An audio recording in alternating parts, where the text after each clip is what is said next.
Yes 5 రాష్ట్రాల assembly ఎన్నికల ఫలితాలు, ఆయా రాష్ట్రాల్లో ఈ ఫలితాల వల్ల చోటు చేసుకునేటువంటి రాజకీయ పరిణామాలు, వీటన్నిటికి సంబంధించి మనతో మాట్లాడటానికి పొలిటికల్ అనలిస్ట్ రామ్నాథ్ గారు స్టూడియోలో ఉన్నారు. వారితో మాట్లాడదాం. రామ్నాథ్ గారు నమస్తే. ఎక్స్పెక్ట్ చేశారా మీరు ఈ ఈ రాష్ట్రాల్లో, మెయిన్గా తమిళనాడు, పశ్చిమ బెంగాల్, సరే ఇవి ఎక్స్పెక్ట్ చేయలేదు. అసోం, పుదుచ్చేరి, కేరళ అక్కడ as it is exit polls ప్రకారం వచ్చాయి. బట్ ఏంటి ఆ రెండు స్టేట్స్లో ఆ స్థాయిలో డ్రాస్టిక్ విజయన్ అసలు కౌంట్ కూడా చేయనటువంటి సిచ్యువేషన్ నుంచి నేనే కౌంటబుల్, మీరే కౌంట్లెస్ అనే స్థాయికి తను ఏంటది ఎలా? సహజంగా మనం ఈ రాజకీయాలు, ఈ పొలిటికల్ సర్వేలను సుదీర్ఘంగా గత 10-15 ఏళ్ళ నుంచి పరిశీలించడం కారణంగా సో సహజంగా ఎక్కువ స్థాయిలో ఎగ్జిట్ పోల్స్ ఎవరికి అంచనాలు ఇస్తే వాళ్ళకే ఫలితాలు రావడం కనపడుతుంది. అంటే ఈ 5 రాష్ట్రాల ఎన్నికల్లో కూడా చాలా ఎక్కువ మంది అంచనాలకు దగ్గరగానే ఫలితాలు వచ్చినాయి. కాకపోతే వేరేజ్ తమిళనాడు, వేరేజ్ వెస్ట్ బెంగాల్ విషయంలో మాత్రం చాలా ఎక్కువ మంది అక్కడ మళ్ళీ డిఎంకేనే రాబోతుంది అన్నట్టుగా ప్రిడిక్ట్ చేయడం, లేదా మళ్ళీ 4వసారి దీదీ రాబోతున్నారు అన్నట్టుగా ఎక్కువ ప్రిడిక్షన్స్ కనపడ్డాయి అంటే ప్రముఖ సంస్థలు. కానీ ఆ ప్రముఖ సంస్థలతో పాటు దేశంలో దాదాపుగా 1990 నుంచి సుదీర్ఘకాలంగా ఈ సర్వే సంస్థలలో పనిచేస్తున్నటువంటి ప్రదీప్ గుప్తా ఏదైతే యాక్సెస్ మై ఇండియా ఉందో వాళ్ళు మాత్రం అందరికీ భిన్నంగా ఇవ్వడం కనపడింది. అంటే వాళ్ళు బెంగాల్ విషయంలో వాళ్ళ యొక్క అభిప్రాయాన్ని వాళ్ళు డిస్క్లోజ్ చేయలేదు, కానీ వాళ్ళ మెథడాలజీని డిస్క్లోజ్ చేశారు. అంటే మేము ఎన్ని శాంపుల్ చేసాము, ఎంతమంది తీసుకున్నాము, ఎంతమంది డిస్క్లోజ్ చేయలేదు వాళ్ళ ఒపీనియన్. సో కొన్ని సాంకేతిక కారణాలతో మేము బయటికి చెప్పలేకపోతున్నాం అన్నట్టుగా వాళ్ళు బెంగాల్ విషయంలో చెప్పారు. కానీ వేరే తమిళనాడు విషయం వచ్చేసరికి వాళ్ళు చాలా యాక్యురేట్గా చెప్పడం కనపడింది. అంటే టీవీకేకు 98 నుంచి 120 వరకు రావచ్చు అని చెప్పడం. సో ఆ ప్రెడిక్షన్స్ వచ్చిన తర్వాత దేశంలో మొత్తం మీడియా సర్కిల్లో, పొలిటికల్ సర్కిల్లో చాలా చర్చ స్టార్ట్ అయింది. అంటే విజయ్ అంటే ఒక పొలిటికల్ స్టార్డమ్, పొలిటికల్ ఇమేజ్ ఉందని తెలుసు, కానీ అతని పార్టీకి సంస్థాగతంగా బలం లేదు. సో ఇలాంటి వ్యక్తికి ఒక రెప్యుటేషన్ అన్నటువంటి వ్యక్తి ఆ నెంబర్ ఇవ్వడం చూస్తే అంటే ఏదో జరగబోతుంది అన్నట్టుగా మీడియా సర్కిల్స్లో జరిగింది. కాకపోతే మీరు అబ్జర్వ్ చేశారో లేదో కానీ ఒక 1 వీక్ నుంచి సోషల్ మీడియాలో తమిళనాడులో డీజీపీగా పనిచేసి రిటైర్డ్ అయినటువంటి రవికుమార్ అనేటువంటి వ్యక్తి తనకున్నటువంటి పోలీస్ డిపార్ట్మెంట్ ఎవరైతే రిటైర్డ్ ఎంప్లాయీస్ ఉంటారో వాళ్ళతో ఒక సర్వే చేశారు. Maybe you are aware or not. So ఆ వ్యక్తి కూడా 41% సీట్లతో విజయ్ రాబోతున్నాడు అని చెప్పారు. అంటే కేవలం ఎవరో ఒక తక్కువ పరిధిలో ఉన్న వాళ్ళే విజయ్ని ఊహించారు. చాలా వరకు విజయ్ వస్తాడని ఎక్కువ శాతంలో అంచనాలు ఎవరు చెప్పలేదు, అంటే ప్రముఖ సంస్థలు నేను అనేది. సో కాబట్టి ఈరోజు ఆ సంస్థ చెప్పినట్టుగా రావడం చూస్తూ ఉంటే దేశ రాజకీయాల్లో కూడా ఒక సంకేతంగా కనపడుతుంది. అంటే వాళ్ళు గెస్ట్ చేసిన దానికి సంబంధించి ఒక డిస్కషన్ నడుస్తుంది. పోలింగ్ 90% అబోవ్ పోల్ అవటం కూడా ఒక ఫ్యాక్టర్ కింద చెప్తున్నారు. సో ఎవరికి వారు ఎస్ మాకే అనుకూలం అనేటువంటి ఒక ఇదిలో చెప్పినటువంటి పరిస్థితి. అసలు అది కీ ఫ్యాక్టర్ కింద చూడొచ్చు అంటారు మనం? అంటే సహజంగా తమిళనాడు ఎలక్షన్స్ను మనం ఒక 5-6 ఎలక్షన్స్ బ్యాక్ తీసుకుంటే తమిళనాడులో ఎప్పుడూ కూడా 73-74కు తక్కువలోనే అక్కడ పోల్ టర్నౌట్ అనేది మనం గమనించినాం. ఈ ఎన్నికల్లో పోల్ టర్నౌట్ కొంత పెరిగింది, 84 ఐ థింక్ 86% అయింది. అంటే వాటికి ప్రధాన కారణం ఏంటంటే సార్ ప్రాక్టీస్ ద్వారా అక్కడ అంతకుముందు దాదాపుగా 6,70,00,000 ఓట్లు ఉండేవి, అవి 5,70,00,000కి రావడం జరిగింది. అంటే దాదాపుగా 97 లక్షల ఓట్లు ఎలిమినేట్ అయినాయి. అంటే అవి డిసీజ్డ్ ఓట్స్ అనండి, డూప్లికేట్ ఓట్స్ అనండి. సో ఈ ప్రాసెస్ తర్వాత జరిగిన ఓట్లు దాదాపు 5.7 crore అయింది. అందులో 85% పోల్ టర్న్అవుట్ అయింది. సో కాబట్టి అది పెద్దగా మనం అనుకోవాల్సిన అవసరం లేదు. అంటే సహజంగానే అసెంబ్లీ ఎలక్షన్స్లో కానీ లోకల్లో తీసుకుంటే గ్రామాలలో ఎప్పుడు కూడా ఓటింగ్ బాగానే ఉంటుంది. యావరేజ్ 80% ఉంటుంది. వేరే అర్బన్లో తీసుకున్నప్పుడే మనం ఒక 60-50% ఇట్లా జరిగేటువంటి ఛాన్స్ ఉంటుంది. సో కాబట్టి అది పెద్ద ఫ్యాక్టర్గా నేను భావించడం లేదు.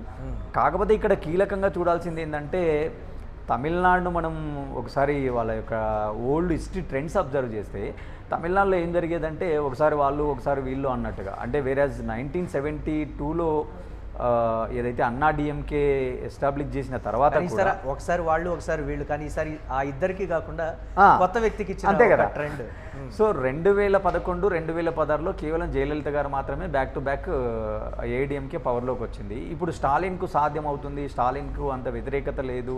సో ఆయన మధ్యాహ్న భోజనం కానీ, బ్రేక్ఫాస్ట్ పథకాలు కానీ, ఇలా అనేక వెల్ఫేర్ స్కీమ్స్ ఇలా, సో ఆయనకు అంత కొంత పాజిటివ్గా ఉంది అనుకునేటువంటి వాతావరణం కనపడింది. కానీ ఈ ఫలితాలు ఇక్కడ వస్తున్నటువంటి సరళి అంచనాలు ఇవన్నీ ఆయనే ఓడిపోయిన పరిస్థితి. అంటే ఇక్కడ ఆలోచించాల్సింది ఏంది అంటే ఎన్నో రోజుల నుంచి ఉన్నటువంటి ఒక సాంప్రదాయమైనటువంటి థింకింగ్లో కూడా తమిళనాడులో మార్పు కనపడింది. అంటే సహజంగా దేశంలో మనం తమిళనాడు వాళ్ళని ఎలా చూస్తారంటే వాళ్ళు వాళ్ళ యొక్క రైట్స్ కోసం చాలా పోరాడతారు. అంటే దేశ సమగ్రతను వాళ్ళు మద్దతు ఇస్తూనే వాళ్ళ ఓన్ ఐడెంటిటీని కోరుకుంటారు. మోర్ ఓవర్ హిందీకి వ్యతిరేకంగా వాళ్ళు ఉద్యమాలు చేయడం, అలాగే ఫెడరల్ సిస్టమ్ కోసం ఉద్యమాలు చేయడం, అలాగే డీలిమిటేషన్ కోసం ఉద్యమాలు చేయడం. డీలిమిటేషన్ విషయంలో స్టాలిన్ ఆ రోజు మాట్లాడిన మాటలు ఎంత బలంగా ఉన్నాయి అంటే, డీలిమిటేషన్ వల్ల మేము నష్టపోతాము. ఆ రోజు 1962లో డీలిమిటేషన్ జరిగినప్పుడు మాకు ఆ రోజు 41 స్థానాలు ఉంటే మాకు 38 స్థానాలు అయినాయి, 2 సీట్స్ కోల్పోయినాయి. అందువల్ల మేము 1962 నుంచి 2024 వరకు దాదాపుగా 5,400 కోట్లు నష్టపోయినామని వాళ్ళ హైకోర్టులో కూడా కేసు వేయడం జరిగింది. అంటే ఈ రకంగా చూస్తే తమిళనాడు యొక్క రాజకీయం చాలా డిఫరెంట్గా ఉంటుంది వాళ్ళ ఐడెంటిటీ పాయింట్ అక్కడ. ఈరోజు విజయ్ అజెండా చాలా సింపుల్ ఉంది. అంటే మార్పు కావాలనుకున్నాడు, సామాన్యులకు, ప్రజలకు, పేదవాళ్లకు, యువతకు దగ్గర కావాలనుకున్నాడు. సో ఆ యాంగిల్లో పోయాడు తప్ప అక్కడ అభ్యర్థి ఎవరో కూడా తెలియదు. ఎమ్మెల్యే అభ్యర్థులు ఎవరు ఏంటి అని అంటే ఇలాంటి పాలిటిక్స్ మనం ఏపీలో ఒక 40-42 ఏళ్ల కిందట చూసాం. సో అలాంటి పాలిటిక్స్ ఇప్పుడు సాధ్యం కాదు. ఈ రోజులలో మనం రాజకీయాల్లో విజయం సాధించాలంటే డబ్బు ఉండాలా, సంస్థాగతంగా బలం ఉండాలా, మనకు పేరు ప్రతిష్టలు ఉండాలా, ఎంతో ఎన్నేళ్ల పాటు నువ్వు సర్వీస్ చేసి ఉండాలి. అక్కడ ఫ్యాన్ ఫ్యాక్టర్ ఒకటి, కొత్తగా రిజిస్టర్ అయినటువంటి ఓటర్లని ఆకట్టుకోవడం ఒకటి, మార్పు కావాలి అని కోరుకునేటువంటి ఒక వర్గాన్ని పర్టికులర్గా ఐడెంటిఫై చేయగలిగాడు. ఈ 3 ఫ్యాక్టర్స్ బాగా పనిచేసాయి. వాస్తవమేనా? ఎస్, మనం ఒప్పుకోవాల్సిందే కదా. అంటే వాళ్ళు ఇప్పుడు వస్తున్నటువంటి కమ్యూనిటీస్ కూడా ఏదో కొన్ని కమ్యూనిటీలు బాగా అట్రాక్ట్ చేశారు. సో యూత్లో ఇరెస్పెక్టివ్ ఆఫ్ కమ్యూనిటీ యూత్ అంతా ఈయనకే పోలరైజ్ అయ్యారు అన్నట్టుగా కనపడుతుంది. అంటే ఇక్కడ చూడాల్సింది ఏంటంటే అతని సింపుల్ పాయింట్ అజెండా. ఇంకోటి ఏంటంటే అతని సభలకు జనాలు రావడం, కొంత తొక్కిళ్ళ లాటలో చనిపోవడం, మళ్ళీ ఇతనికి తర్వాత ఈడీలని కేసులని ఢిల్లీకి పిలిపించుకోవడం. సో ఇవన్నీ కూడా ఏంటంటే కొంత ఆయనకు అనుకూలించినట్టుగా మనం చూడాలి.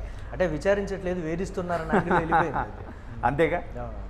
సో ఇవి సింపతి ఓట్ కింద కూడా ట్రాన్స్ఫర్ అయ్యుండొచ్చు, ఖచ్చితంగా అయ్యుండొచ్చు. ఎందుకంటే ఇప్పుడు వాళ్ళకు డబ్బు ఉంది, వాళ్ళకు సుదీర్ఘ రాజకీయ అనుభవం ఉంది, సుదీర్ఘ చరిత్ర ఉంది. ఇతనికి ఏం లేదు, ఏదో ఇతను ప్రజలకు మార్పు సాధిద్దాము చేద్దామని కొత్తగా వస్తున్నాడు. మోర్ ఓవర్ అంటే ఇక్కడ ఇంకా కొన్ని కీ ఫ్యాక్టర్స్ ఉన్నాయి. మనం అంటే ఇంకా డీటెయిల్లోకి వెళ్ళట్లేదు అనాలిసిస్. ఆయన 2009లోనే ఒక ఫ్యాన్ ఫాలోయింగ్ బేస్డ్ ఒక సంస్థను ఎస్టాబ్లిష్ చేసి దాని ద్వారా చాలా సామాజిక కార్యక్రమాలు చేసి కొంత పీపుల్ కనెక్ట్తో ఉన్నాడు, ఫ్యాన్స్ కనెక్ట్తో ఉన్నాడు అన్నట్టుగా ఇప్పుడు న్యూస్ వస్తుంది. గత ఎన్నికల టైంలో కూడా రాజకీయాల్లోకి వస్తున్నాడు అన్నప్పుడు ఆయన ఖండిస్తూ నోట్ రిలీజ్ చేశాడు గతంలో కూడా ఒకసారి. సో అప్పటి నుంచి కూడా ఒక గ్రౌండ్ వర్క్ చేస్తున్నాడు విజయ్ అనే ఒక బట్ ఎవరికి కనపడలేదు అనే మాట, అది కూడా వర్కౌట్ అయి ఉంటుంది. అంటే ఇప్పుడు సైలెంట్గా పని చేసుకుంటూ పోయినాడు అనుకోవాలి మనం. అంటే మనిషి ఎట్లుంటారంటే లాంగ్ టర్మ్ విజన్ ఉంటుంది కొందరికి. లాంగ్ టర్మ్ విజన్ ఉన్న వాళ్ళు సహజంగా బయటపడరు. అంటే పాలసీలపైన గ్రిప్ తెచ్చుకోవడము, పీపుల్తో కనెక్ట్ అవ్వాలంటే ముందు మనం ఒక బేస్ క్రియేట్ చేసుకోవాలనుకోవడము. సో ఇదంతా ఒక గ్రౌండ్ వర్క్ చాప కింద నీరులాగా చేసుకున్నాడు. అంటే రాజకీయాలను దృష్టిలో పెట్టుకొని కాకపోయినా ఏదో ఒక రోజు మనం పొలిటికల్ వేదిక మీదకి రావాలంటే కొంత మనకు పునాదులు బలంగా ఉండాలి. సో పునాదులు బలంగా ఉండాలంటే మనం పీపుల్తో కనెక్ట్ ఉండాలి. సో అది ఇన్ టర్మ్స్ ఆఫ్ ఫ్యాన్స్ అనండి, in terms of social service అనండి, ఇన్ టర్మ్స్ ఆఫ్ సిఎస్ఆర్ అనండి. సో ఏదో ఒక రకంగా ప్రజలతో కనెక్ట్ అవుతూ కొంత వార్తలలో నిలవకపోయినా కింది స్థాయిలో కనెక్షన్స్ అన్నీ ఈరోజు తనకు అనుకూలించినట్టుగా చూడొచ్చు. పశ్చిమ బెంగాల్కి సంబంధించి మనం చూస్తే